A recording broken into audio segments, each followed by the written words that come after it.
Oh, howdy, folks. Hi. Welcome to the bridge. You're listening to Soy Trek. My name is Comrade Britt. And I am Pat.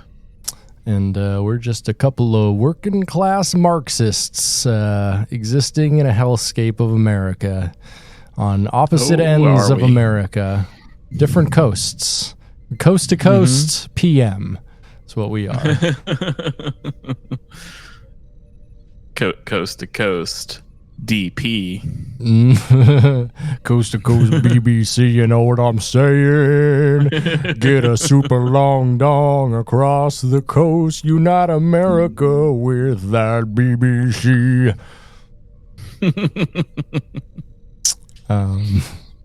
So we're a Star Trek podcast, I guess, presumably. We're here today to talk about some Star Trek. Some Star Trek Lower Decks, the latest episode. Oh, yeah. The penultimate episode. Next to last. The next week, this week actually, is going to be the last episode. And that's going to be sad. I didn't want that for Christmas. No, that's a bad Christmas present. But we'll be doing an episode there. And I don't know. Do you want to do like a series retrospective too? Like, yeah, I think that'd be a cool idea. I can dig it. Yeah. Let's get down to it. So, did you know we have a Patreon? I know this is the first I'm hearing of it. Okay, yeah. Well, I just keep all the money for myself, so it No! works out for everybody. No. God, I spent so much money on the merch for this month, and I still haven't finished making it, or this and last month. But it's a pretty cool thing that I think everyone's gonna like a lot, especially if you're I don't know, a union man. You know what I'm saying? A little bit of a hint there. So, we have a Patreon over at patreon.com/dumbidiotbs. And therein, you can listen to and check out a bunch of stuff that we got on there. We got content galore. We've got episodes of this podcast, of course, Soy Trek. We've got episodes of The Media Dungeon, which is our movie podcast. And we have episodes of Prison Breakdown, which is the academic podcast that I do with my brother, who's a professor, and this other professor, and sometimes grad students. And we've had a police officer on there and a CO on there. We've had all types of folks on. No, we do some cool stuff, man. Doing neat stuff. So if you're interested in like the carceral state of America, like what's wrong with it, how we can fix it, like policy ideas from academics, like, I don't know, maybe give that a fucking listen. I'm on there. I make jokes and shit. It's fun. Just piping in with little goofs and gaffs. Little goofs and gaffs with my velvety smooth voice. Made for radio. Maybe I should do domestic radio. I think that'd be fun. I don't think it'd pay shit though, and it's like a sunset industry. Like no one listens to fucking radio anymore. Yeah, whatever happened to the hobo with the golden voice? Remember that guy? Oh yeah, that guy was awesome. Yeah, he had a beautiful voice. But I mean, it's not just about your voice. Like just because you have a voice, I mean, you can do like ad reads and stuff if you just have a voice. But like live domestic radio, you actually have to have a personality too, and like you have to be able to like think on your feet and actually make up content.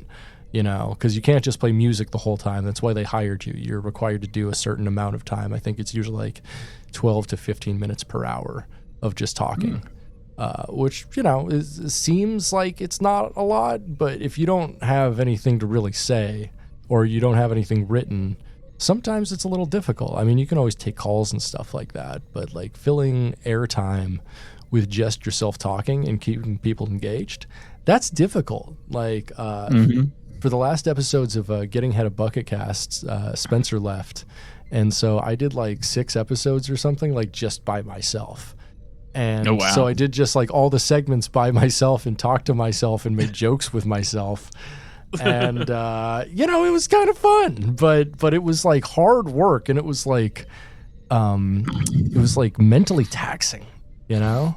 Yeah. Yeah. Your neighbors hear you just like having conversations with yourself and just get really worried. I worry about what like the people who have the wall right behind me think, because I'd be saying stuff like into a mic and all the time, and I'd be singing, I'd be making noises, like just like stuff that they probably be concerned about. At this point, I'm pretty sure they're like, oh, I just live next to a shitty musician. Okay. Like, you know, and of course, all the other, and you have other people in there making noises. So it's like, yeah, I don't know if you could say that's where the magic happens. I don't know, what's the evil form? I guess necromancy. That's where the necromancy happens. That's where the tragic happens.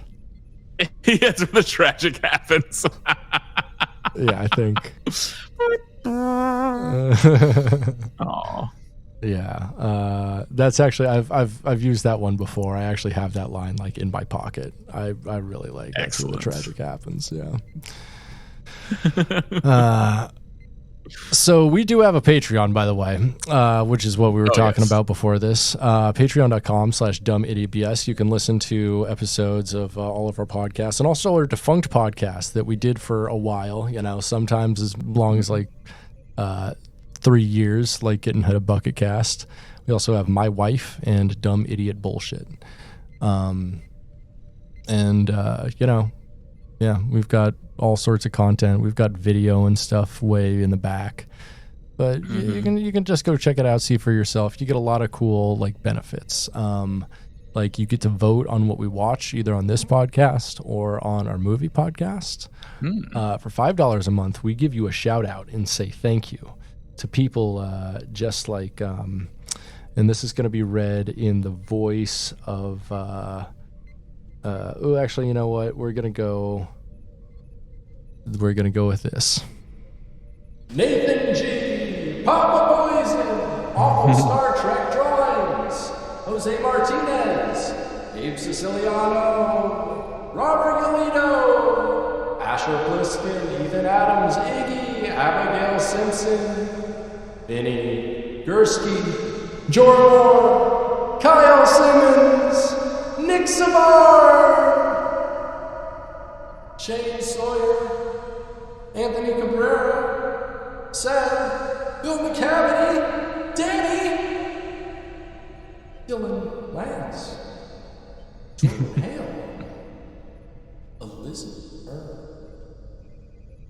Luna Dolly, Professor David Craning Sites, Electric Baphomet, Danny Leone, Beeflin, Teddy, Jody, Trimgar, Shane Williams, Sam Mayo, Rock Fanile, Skeptic, Gillian McCrary, SFC Punk, 7 of 9, Star Trek Enjoyer, D. Riker, former Twink, and our good friends over at the Hate Speech Podcast.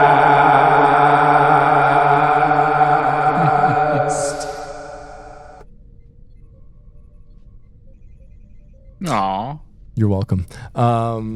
That was for you, Pat, specifically.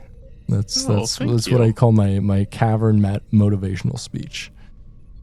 And that's the genre. So let's see what else. $10 a month gets you access to the Media Dungeon, which is my private movie server. You just download a streaming app and stream it off of my server here, which is right in my home. I'm actually recording this podcast on the same computer right now that I stream all of my movies off of. But you get to watch a lot of stuff on there. Over 20,000 films, over 1,700 shows. It is more media than any streaming service has. Most streaming services combined. You take any two streaming services, mash them up, they're not going to have 20,000 films ever. They might have 1,700 shows combined, but I've just got so much shit, dude.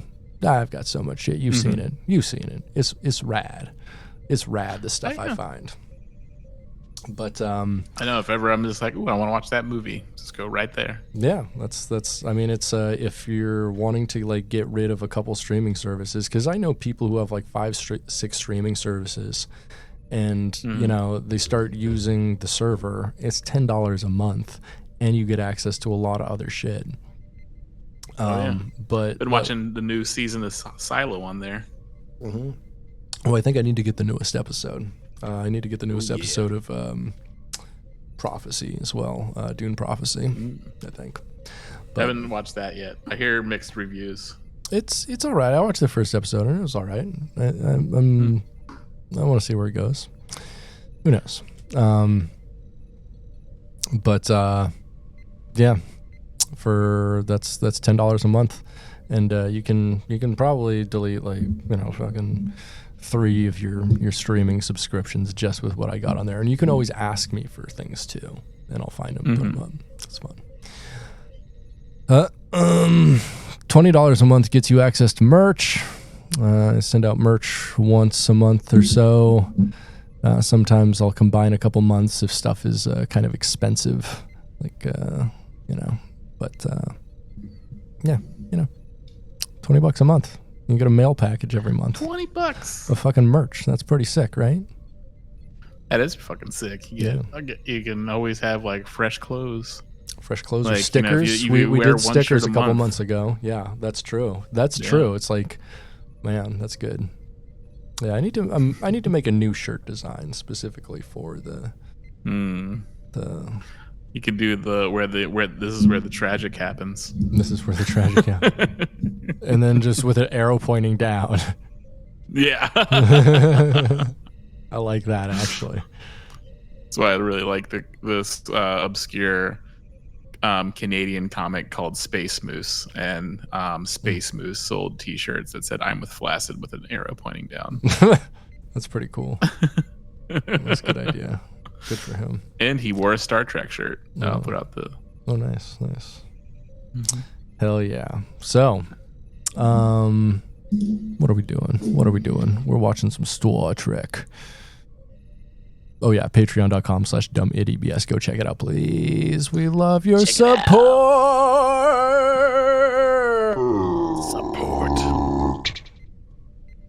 Support. All right. Before we get into Star Trek, what's the best flavor of Go-Gurt?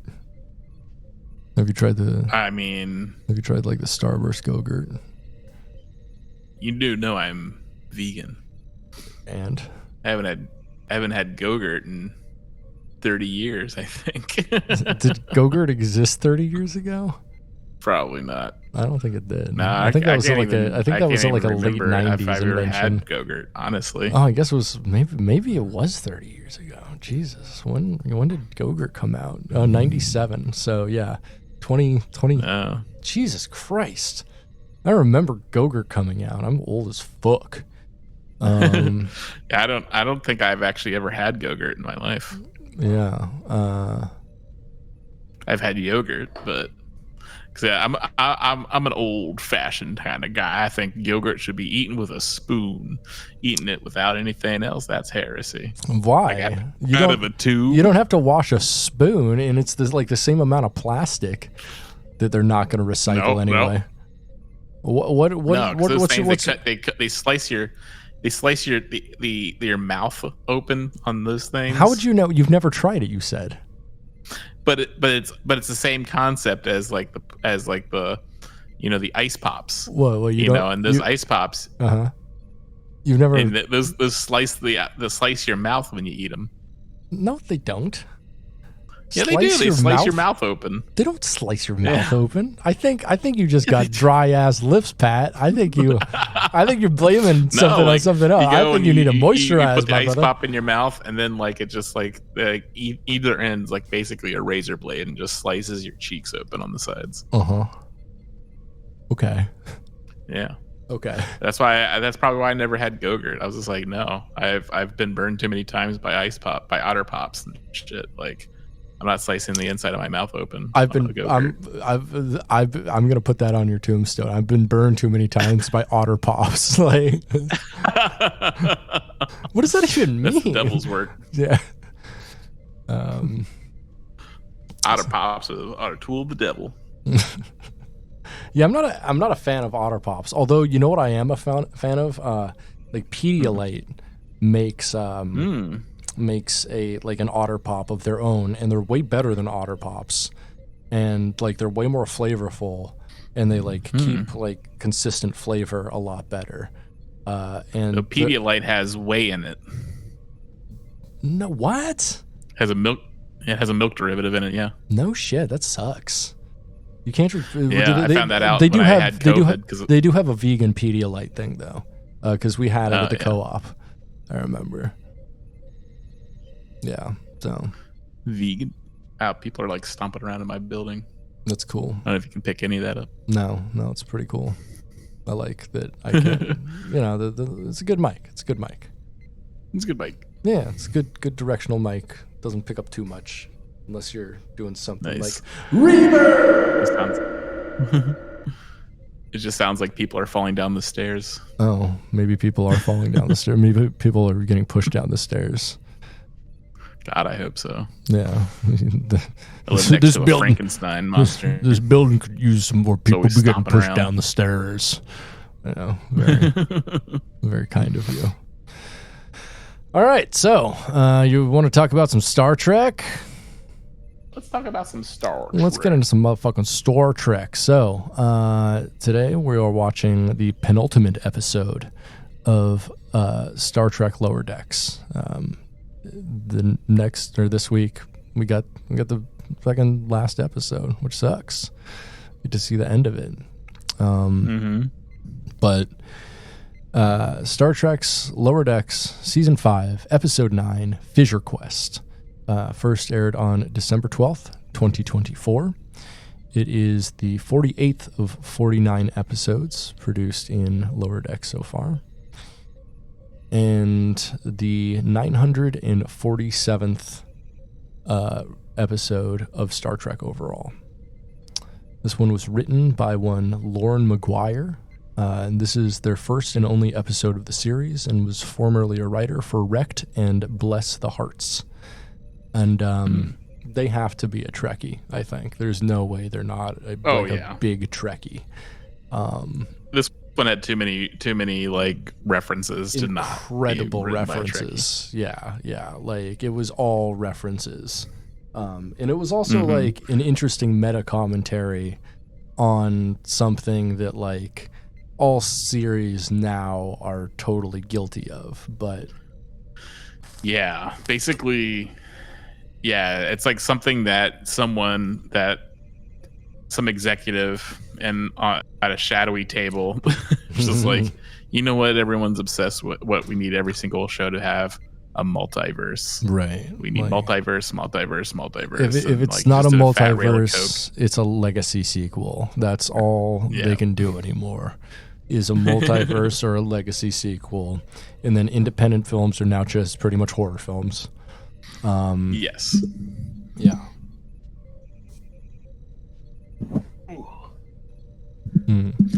Awful business. Awful business. It's a bad piece of business, my friend.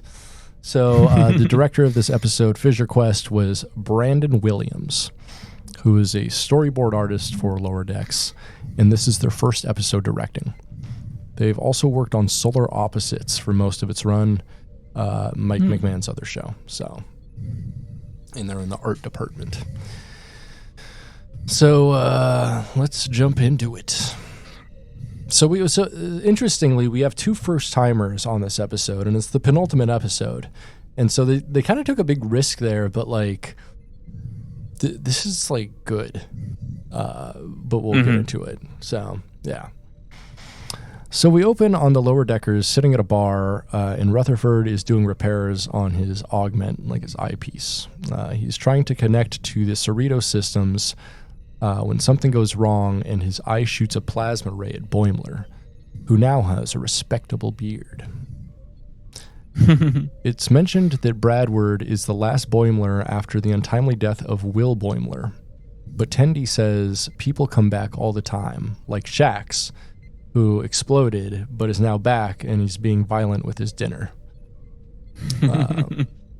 Boimler reminisces about Will Boimler and wonders what kind of adventure he'd be on right now if he was still around, and he slips into a reverie of another quantum reality. So in this reality, Will Boimler is captain of a vessel crossing a threshold into a new dimension. Will Boimler gives a captain's log saying he's trying to stop whomever's been trying to destroy the multiverse. He says his death was faked so he could do undercover ops, and talks about his crew. First we got T'Pol from Star Trek Enterprise, obviously, who is his first officer.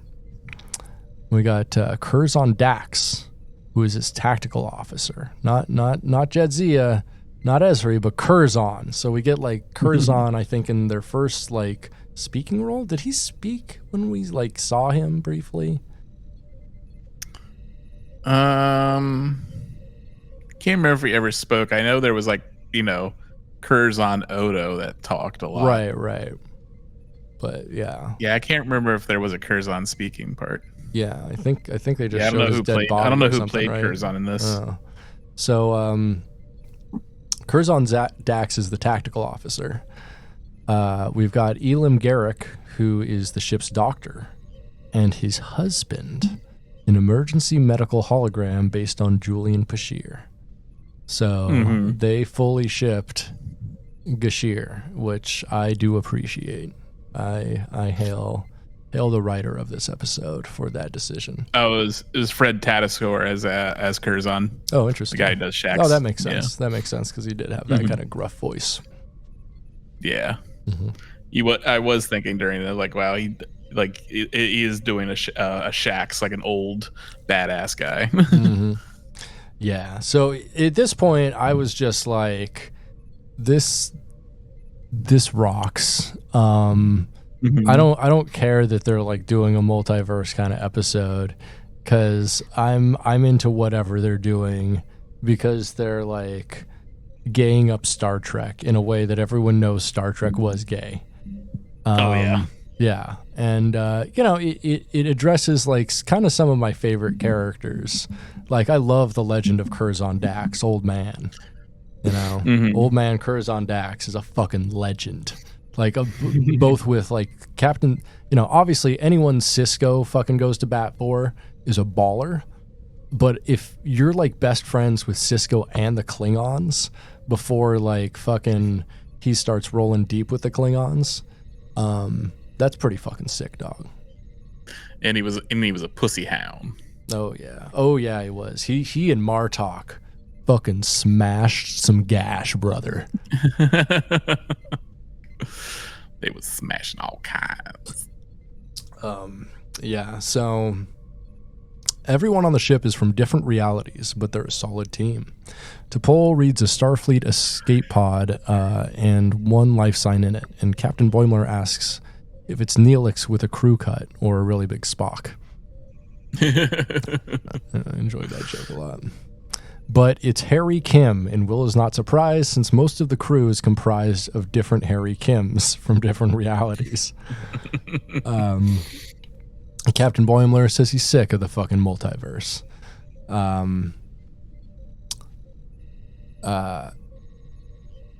So credits at 3 minutes and 20 seconds, and I thought this was a great cold open. Big fan. Mm-hmm. Yeah, and I love that already we have so many returning voice actors or actors. Yeah, voice actors or actors, reprising their roles. Jolene as, T'Pol, of course, and Garrett Wang so far as Harry Kim. Yeah, hell yeah. Wait, was Andy Robinson? More. Was Andy Robinson in here as Garrick? Andrew Robertson and Andrew Sadig. Yeah, I'm sorry. Yeah. Both of them were in as well. Oh yeah. So when we return, Curzon is practicing Batleth on the bridge, much to T'Pol's chagrin. Kim asks the captain who they're going after, and they don't know. But they have a ship that tears rifts in dimensions. The crew explains that there are an infinite number of realities, and it's like a bubble bath. Boimler says whoever's trying to destroy it is probably a hacky evil person of someone they all know, like Picard or a Borgified Kirk or human Worf. And the multiverse is just derivative copies of other things. And I like this meta commentary on something that they're actively doing for the episode. Like it's kind of fun. It's like the best way to like not look hacky is if you like call yourself out for being hacky. Yeah. So I think it works here.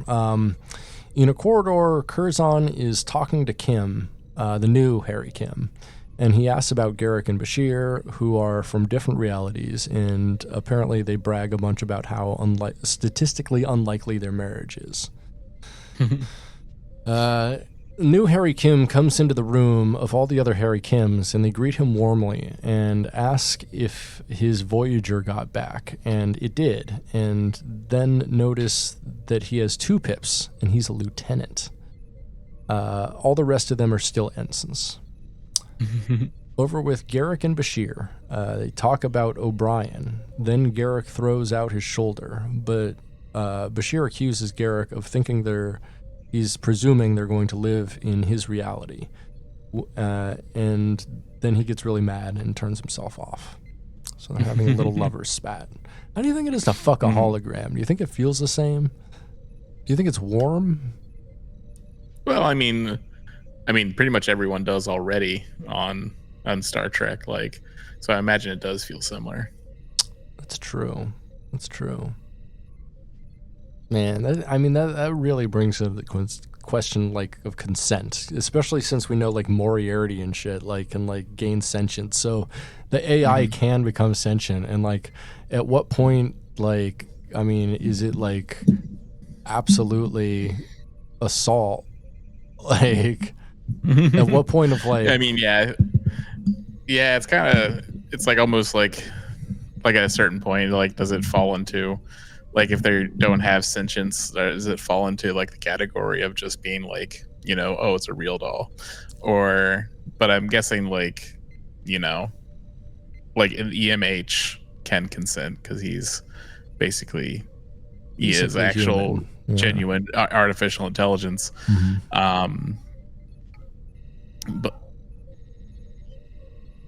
sorry, more yelling. But like I was actually wondering, like, how does a hologram finish? Like, does it have orgasms that are... That's a good question. Like, does it have like satisfying orgasms? Like, is it just programmed at a certain point to like come? And like, do they enjoy coming? Is like coming so pleasurable that they can see it as like a good endpoint for sex? Like, yeah, because it almost feels like it's but I mean,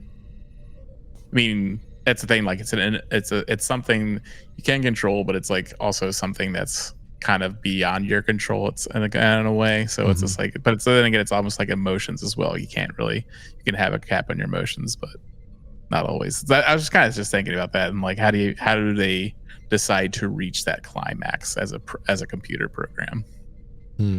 That's a great question. Go tweet Michael Okuda. Yeah, Michael Okuda. He probably has an entire book. They wouldn't publish this, but take a look though. Yeah. Here's some screenshots. They actually threatened to put me in jail for writing this. I'll let you have a copy for free. He seems like a nice guy.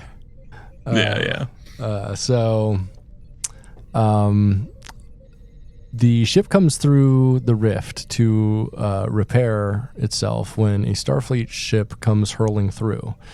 And it blows up. I'm sorry, to repair the rift, not themselves. My apologies. The ship comes to the rift to repair the rift in time. When a Starfleet ship comes hurling through, and it blows up right as someone is transported to the bridge. And it's Mariner, because, she's the main star of the series, so they got to put her in the episode. And Boimler hugs her. In the mess hall, Boimler and Mariner talk over ramen, and he explains he's a transporter clone, or maybe the other Boimler is, but, they're transporter clones. Would you rather be the Will Riker or the Thomas Riker? Would you like a new... Thomas Riker was left stranded on a planet for right, but he got a new lease on. He could do anything after that, because the other Riker still had to have that job and still felt dedicated to that. So the other Riker had a chance to reinvent himself. Yeah, and he did. I mean, I think canonically he does end up in prison. Yeah, because he gets with a Maquis and does some shit. Yeah. It's hard to say. It's just I don't know. I think I would just be the original. But then again, it's hard to say, because it's easier to make those decisions when it's a post-scarcity utopia, when it's just okay, you don't need to have this job. You can do whatever you want and everything will be cool. But yeah, I guess that it does leave infinite possibilities to just forge a new path. So yeah, it's hard to say. Maybe the Thomas Riker. Yeah. So Boimler and Mariner reminisce about their Tendi and Rutherfords, and Boimler hasn't seen any of his people in ages. Sad. This Mariner isn't as big of a fan of adventure as the other Mariner, and is more of an engineer. With the Harry Kims, new Harry asks them all how they never got promoted, and new Harry thinks that ops just never get promoted. We go over to a table with Curzon and T'Pol, and they're eating and are at each other's throats. T'Pol claiming that Curzon eats too much sodium and he should moderate his eating habits. And he says he lives life to the fullest, so the next Dax symbiote will learn something. Which I totally agree with that. Curzon Dax fucking fucked, so Jadzia Dax could fuck. You know what I'm saying? Exactly. Yeah. Years, he died while having sex on Ryza. So I know he's such a fucking baller. He Jamaharoned his way to death, which is fucking sick. Good for him. So with Mariner and Boimler, she says she knows how to track the guy trying to screw up the multiverse. And I'm like, how do you know it's a guy? But it usually would be, right? So in the lab, it's explained that when rift is opened, another one appears elsewhere to compensate for the energy. Summarily, they've been looking through the wrong rift after them. They use some technobabble and figure out how to find the ship creating the rifts. Boimler is surprised Mariner is such a good engineer and apologizes for it. They do the tech thing and set a trap. It's a trap. A ship comes through and immediately runs into a new rift, and the crew follows suit. And this is some great animation here. This looks straight up like Prodigy. It's really fucking good. So down in medical, Mariner brings them an injured Harry Kim. And Garrick says the Harrys are stronger than they look, which I thought was a great line. Garrick keeps trying to sell Bashir on his reality, but Bashir isn't having it and fades away. He's not happy. The ship is in weapons range, and Dax fires while going through a rift and damages both ships. They both go to make an emergency landing on a nearby planet. Mariner and T'Pol talk about Boimler and Archer and how they're big Starfleet nerds, which I thought was pretty fun. That was good. Yeah. There's a lot of like great deep references in this episode. It's not, that deep. It's like, I think you could make most of these references as like a casual fan or someone who like spends a lot of time on like Star Trek Twitter. Like, because they do make like jokes. Like you can hear that Harry Kim's talking about like, what'd they do with your Tuvix? Which I thought was, and I do like, and of course, like have the fan service, of course, of Garrick and Bashir finally getting together and so yeah, they know what the fans crave. Oh yeah, they know what we want. They know what we want, and you know what? I ain't disappointed. I ain't disappointed one little bit. I like to see Andy Robinson get a motherfucking paycheck. He deserves it. Man is mad talented. He was Liberace. The only thing I regret, it's not the real Bashir. It's the EMH. That's true. That's true. Like it would be better if it was like the real Bashir. Yeah. That's true. That is interesting that they made that, but he could turn himself off and stuff, which is, I guess, like and he, they have dialogue about it. So, so I guess, it's kind of written in the episode, but I still like it. I still like it. I mean, he's programmed to be just like Julian Bashir, and Julian Bashir loves Garrick. That's true. Garrick he's a secret. He's nervous around him because he's a little nervous little twink. He's just so shy. He's just so coy. Yeah, he's never had a big lizard dick before. Yeah, but he's a BLD. Big lizard dick. Yeah, but he's an enhanced, superhuman. So, bet he has some like weird butthole tricks, or probably a second butthole. Weird butthole tricks. Second butthole, you think that's the only way he's actually augmented? He's like, no, you're actually not smart. You test regularly. You're of average IQ. You don't have strength or speed, but you have two buttholes. So we're gonna chalk this in the win category. We're gonna say that's that just means cool. He became a doctor on his own merit, and he's augmented in different ways as like a second butthole that does like fun butthole tricks.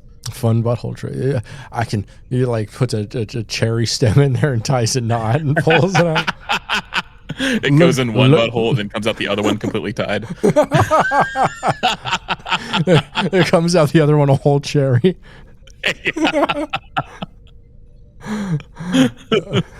As it comes out the other one a piece of cherry pie. And you can see like it moving around like it's chewing on it and it spits it out. And it goes yum yum yum yum yum yum yum yum yum yum yum yum. So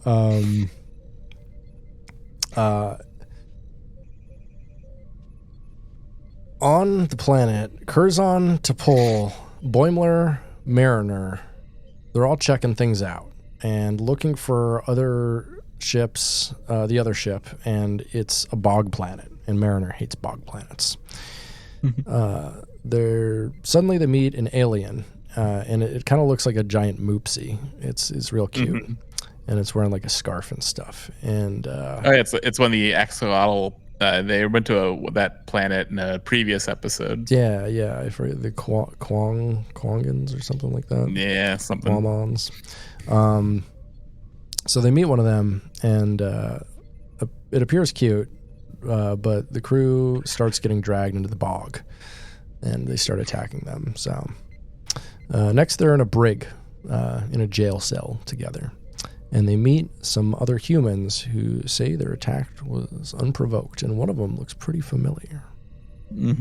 pretty familiar to me. The aliens search the ship, but Garrick and Bashir are stowed away, and Garrick goes to save them. In the brig, the crew discover that the other captain is Lily Sloan from First Contact. Mm-hmm. And they inform... And voiced by the same actress as well. Hell yeah. And they inform them that they are ripping open rifts. They're not the bad guys, just using a different form of transport, and they didn't know that they were opening rifts elsewhere that they weren't closing. So an alien comes to torture them, but Garrick comes in and saves everybody by beating everyone up, and it's a fun little fight scene. Yeah, he's like says something about like, I don't do hand or face-to-face combat or something that. It was really funny. Right. He's just like, because he's very sneaky, just came up behind him. Yep. Took him out. He's a rogue type. He's a rogue type character. Mm-hmm. So the teams make a run for it and get to Lily's ship, the Beagle. With Curzon and T'Pol, they're still at odds. So Mariner helps Lily to engineer her engine back to health. Lily has a talk with Boimler about the vastness of the multiverse and how they're exploring something different when suddenly the ship takes off without them, and she really sells them on the idea of the multiverse. Mm-hmm. Yeah, because you get to see like the variety of human potential. Yeah, but that's possible, and you know every single multiverse has like humanity has like found new inventions or evolved differently. Yeah, which I think is pretty interesting. Yeah. So they make a run for their ship, and Curzon holds off the aliens while the rest of the crew get on and hail the other ship. And it's new Harry Kim. And guess what? He fucking stole it. He stole that ship, that motherfucker. He says he's taking them back to his universe where Harry's can get promoted because he's a full-ass lieutenant. And so they take off after the Harrys. I think this is a pretty fun plot line here. Mm-hmm. So Harry tries to open a rift, but can't yet because they're not out of the gravity well. And the ship is malfunctioning until it clears the gravity well. But then the Beagle starts falling apart and like shedding like little pieces off and everything. It's disintegrating, brother. It's not meant to be flown yet. No, but Mariner calls up and has an idea and uses some technobabble to catch up to them by doing like a mini warp. Meanwhile, Curzon got shot and goes to sickbay to die. No. Garrick and Bashir make up, and Garrick says he was arguing because it's just fun to him, which tracks for Garrick. It's very cute little. It wasn't a lover's spat the whole time. It was Garrick's little game. Everything's in Garrick's plans. These little tricks. The little fun little thing they do. One of the lines I also liked was when like Harry has basically all the other Kims, and they're just like, "This is very un-Kim-like behavior." Yeah, that was pretty fun. Yeah. It's really good. So the Ensign Kims mutiny against Lieutenant Kim and try to take back the Beagle. Over with Curzon, he's dying, and T'Pol is at his bedside and says that they are friends. And they always have been. He's like, I know. And she says she'll attempt to transfer the memories from the symbiont like Spock did in Star Trek II, but kind of a reverse kind of thing. Because he just did it to Bones, where it's like, you know. But then, like, wouldn't that have the need for a Vulcan to do the transfer of memories to a new host? Because the symbiote will die.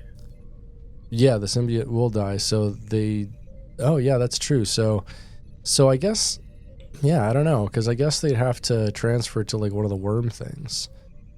Oh yeah, I guess it would transfer to another worm. Okay. I mean, what worm would be like? Yeah, give me that Dax though. I don't want to be myself. That's kind of like weird. Yeah. Like suicidal, right? I guess it would just be like that worm, and then also Dax, and so then like it folds the Dax symbiote into itself. Yeah. Maybe they need a Genesis device to create a whole new planet and make a whole new Dax. A whole new Dax. Don't you dare close your legs. A whole fantastic point of view.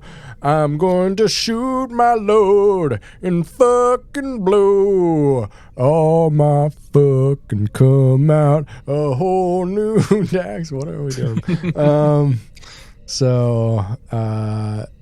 With Curzon, he's dying. No, I already said that. So meanwhile, the Beagle explodes with Evil Harry in it. So Lieutenant Harry, he gone. He did. He died. He did. So on the bridge, the rift is imploding, and it's going to affect all realities. But they use the deflector to put one reality at risk. And guess which one that is? It's the one we're in. Usually, the regular lower decks reality. Yeah, the one that mirror or Bradward transporter Boimler. Boimler's from. Yeah. Bradward Boimler and Will Boimler. Mm-hmm. So he sends a message back to Bradward Boimler, and he's like, we'll be fine, as long as he doesn't immediately freak out. And, of course, Bradward Boimler immediately freaks out. End of episode. To be continued. So this is going to be a two-parter. Yeah, it's good. See what is going to be in store for our friends. Yeah, I mean, it's going to be the last episode and end of a two-parter, and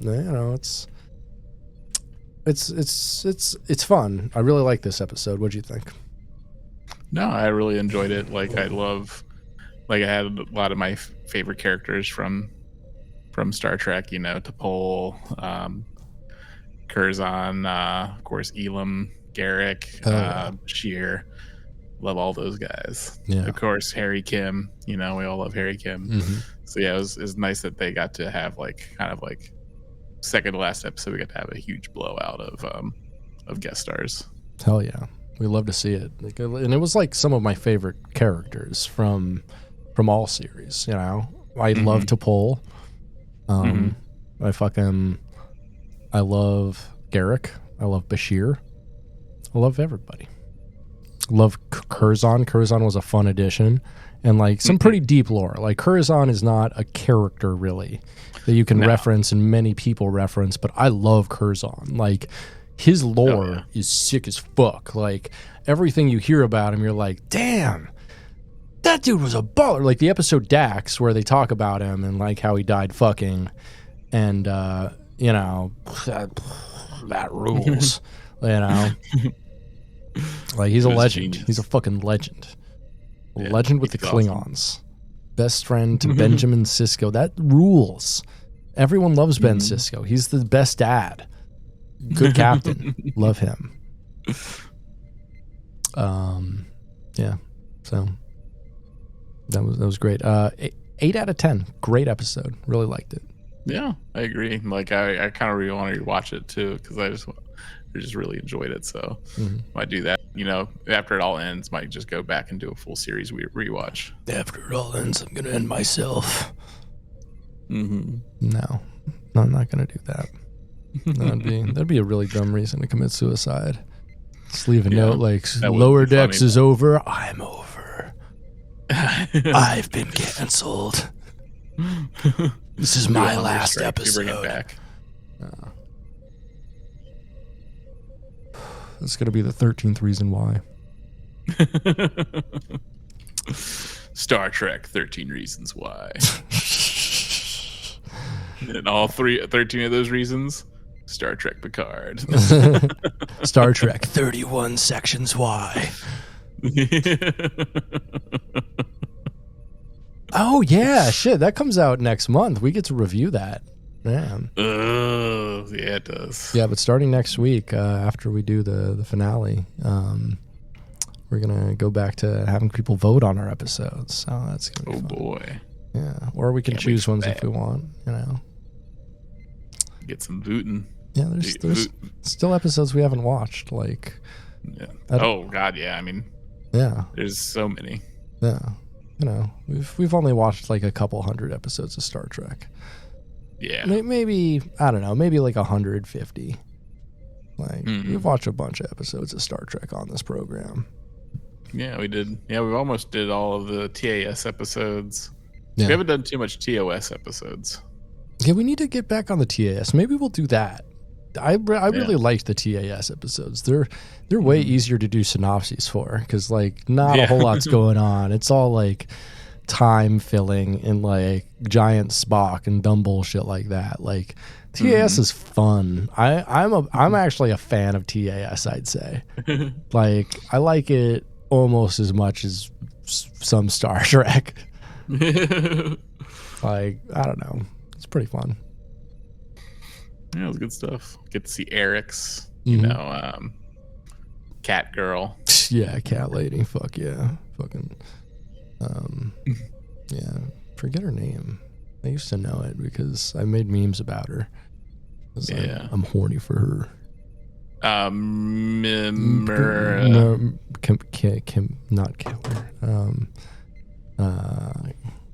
Cat lady, Star Trek. TAS. Maress.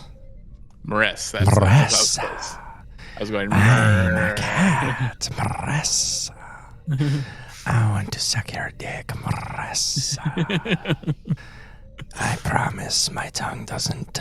It's not like sandpaper, or maybe it is. If you like that kind of thing, Maress. Maress. God, she's hot. I would totally fuck that pussy. You know what I'm saying? That's a pussy squared, baby. I mean, apparently it's okay for humans to do that, since our Bajorans at least. Maybe it's not okay for humans to do it, just Bajorans. Yeah. Like Bajorans are closer to cats, and so like, yeah, they get penises. Yeah, I wonder if there's like an ethics council on like what species can fuck in Star Trek. Like that'd be an amazing series. Is the Star Trek ethics council for what species are allowed to fuck? Yeah. Because like imagine like coming to a planet and you're like, oh, I could probably fuck that thing, and they're like, no, it can't consent. Like, are you? I mean, it looks like it consent. Like, are you sure? Like, it's talking like a human. At least we know the exocomps can now. So like the guy who had sex with an exocomp is like, nothing inside one of those exocomps. Yeah, I wanna fuck one of them things. I mean, like, yeah, at what point of sentience and like what point of awareness is it okay to like, you know, fuck something versus like just, you know, fucking an object? You know, like is like fucking a hologram like fucking a fleshlight, or is it something more? That's true. Yeah, it's hard to say. That's like it's going to be a big ethics, you know, conversation people are going to be having in the future. We can't have it now because, you know, it doesn't really exist. Even though like everyone's saying like, oh, we're going to have AI women. That's right around the corner. No, it's not. It's like a thing that they can barely make sentences together. Like, you fool, you rube. The absolute rubes. Absolute rubes, all of them. Yeah, let's run them out of town with a big beaten stick, with a big broom. Let's bring people with brooms, sweeping people away back in the streets. Like people using brooms as like a makeshift weapon. Underrated. Totally underrated. We need to bring that back. But brooms don't look cool anymore is the problem. Like, I want that big bundle of straw, dumbass looking broom. That's cool to chase people away with. Chasing people away with like Halloween display brooms. Yeah, exactly. Those are like the witch brooms. Those are cool. Yeah, the autumnal display. Yeah, using them for actual brooms, not so great. No. You want like more of, you know, like something made out of like plastic and composite and stuff. Precisely. Yeah. I mean, I guess like chasing someone with a kind of like a flat broom, you know, like a big surface broom, that'd be kind of cool. Not so much like, you know, just the regular plastic, you know, white and yellow ones, you know, that you see everywhere. Not cool to chase someone away with that. It's not a great prop. Not a great prop. No. What would your weapon be in the gangs of New York? I think lead pipe is a good one. Lead pipe is a good one. That's a good thing to like beat people with, and like it's a great thing to disarm other people with. Yeah. Like lead pipe's good. Lead pipe seems very you. Or like I could see you with like a piece of rebar. I could see you swinging some rebar. Yeah. Yeah, rebar. Yeah, since it's nice and thin and it has low wind resistance. I feel like snap a knee. You'd also wear your welding helmet like at all times during battle. It's true. Yeah. It would probably go dark if I faced any sort of light, so probably wouldn't be too good because I wouldn't be able to see. Oh, that's true. You'd have a modified weld. You'd have a battle welding helmet. A battle helmet. Yeah. You got anything else to say on this episode? I think I'm good. I can't wait to see the finale tomorrow, or not tomorrow, Thursday. yeah. Looking forward to that. We'll do that. We'll be back when we can. Yeah. That's all we got to say. My name has been Britton. And I have been Pat. If you've enjoyed this podcast, please like, rate, and subscribe wherever you get podcasts. And, of course, check out our Patreon at patreon.com/dumbidiotbs. You've been listening to Soy Trek on the Dumb Idiot Bullshit Podcast Network. Thanks for hanging with us, homies. Yeah, thanks for checking with us, soy boys, girls, and otherly beans. A hang dong. And motherfucking shocker. Soy, soy, soy, soy, soy, soy, soy. Soy, soy, soy, soy, soy, soy, soy, soy. Soy, soy, soy, soy, soy, soy, soy, soy, soy, soy, soy, soy.